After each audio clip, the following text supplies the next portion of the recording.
रायगडावरील छत्रपती शिवाजी महाराजांच्या समाधीच्या बाजूची वाघ्या कुत्र्याची समाधी तातडीनं हटवण्याची मागणी सध्या होती आहे।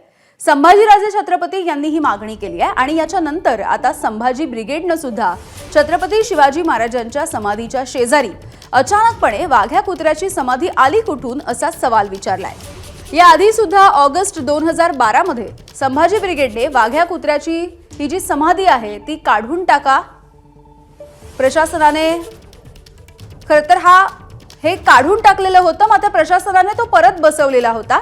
आता सरकारनं त्या पुतळ्यावरती कारवाई करावी अशी मागणी पुन्हा एकदा केली जाते।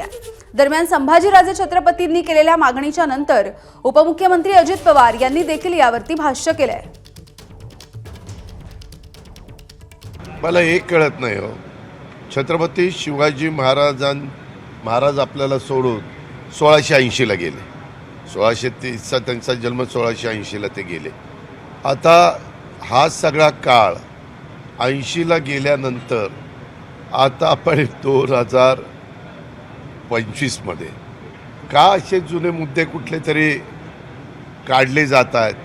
आता ही समाधी काय आज आहे का? आता मधीच कुठले ना कुठले मुद्दे काढले जातात। त्या मुद्दा मांडण्याचा अधिकार प्रत्येकाला आहे, पण माझं स्वतःचं मत असं आहे की ज्याच्यातून नवीन प्रश्न निर्माण होतो, त्याच्यामुळे ह्या गोष्टीला आम्ही महत्त्व देतोय। एबीपी माझा, उघडा डोळे बघा नीट।